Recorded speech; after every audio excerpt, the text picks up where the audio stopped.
Yes, it's reassuring. Up to a point.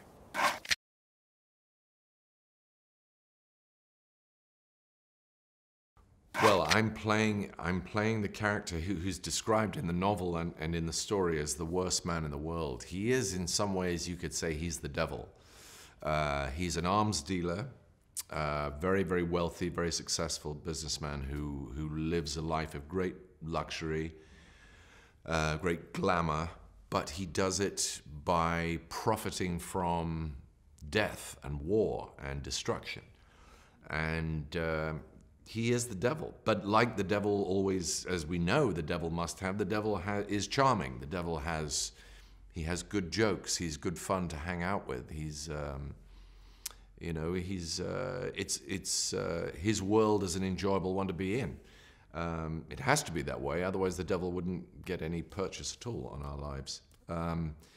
But it was great. It was a thrill to play because I've loved this book since I was very young, and I say very young, at 93 it came out, and I loved this. I loved the story, I loved the character, and it was a real honor to actually be a part of it and see it come to life. It's been in my head for 20-something years, so it was a thrill to be part of it.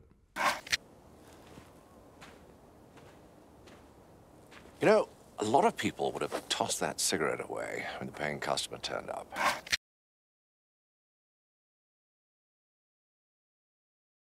Well, it's all in the story. It's so beautifully. It's such a beautiful idea that Tom Hiddleston plays the spy. He is the man who must go into this world to kill the monster. I am the monster. But at the same time, he goes into this world, and part of him is seduced by the world, this beautiful world that he now inhabits. In the same way, the monster somehow knows that he is a monster and knows that he deserves to be caught. And the two of them are sort of, it's like a strange dance between the two of them. They're both attracted to something else. There are all kinds of strange resonances. I think there's an element of the Heart of Darkness, you know, that I am playing Kurtz, who has gone crazy, and is it Marlowe, I think, who has to go and seek him out, but also Roper, in some sense, knows that he's going to be betrayed, and that obviously has an almost sort of biblical resonance. He knows that that one of his number will betray him, and the combination of those things is absolutely fascinating to play, and it was a real thrill to see Tom Hiddleston doing his thing. It was really wonderful.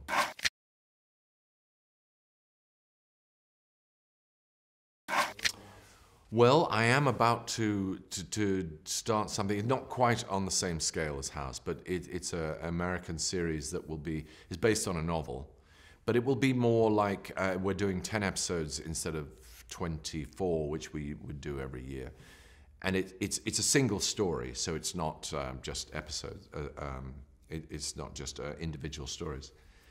But that's the way, I think, is the way television is going. That seems to be what the audience enjoys seeing, you know, following a single story rather than episodic television. But you know, if it's good, of course, once you get sucked into a story, both as an actor and as a viewer, I just want to see it through. I want to just follow it to the end.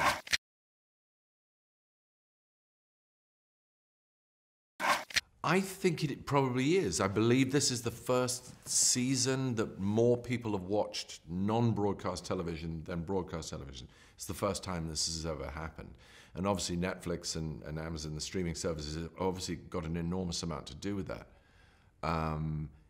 It's interesting, and I think it's sort of a good thing in a way. We love to talk about how people's attention spans are getting smaller and smaller and smaller. Well, that seems to be at odds with our habit now of watching longer and longer and longer stories, that people want to watch a story that lasts for 30 episodes, 50 episodes, 100 episodes.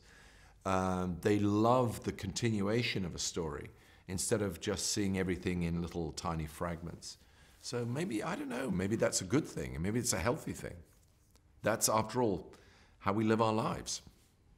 He said tritely and stupidly. I wish I hadn't said that last bit. Anyway. All right, thank you. Thanks a lot. Adios. Good night, sir.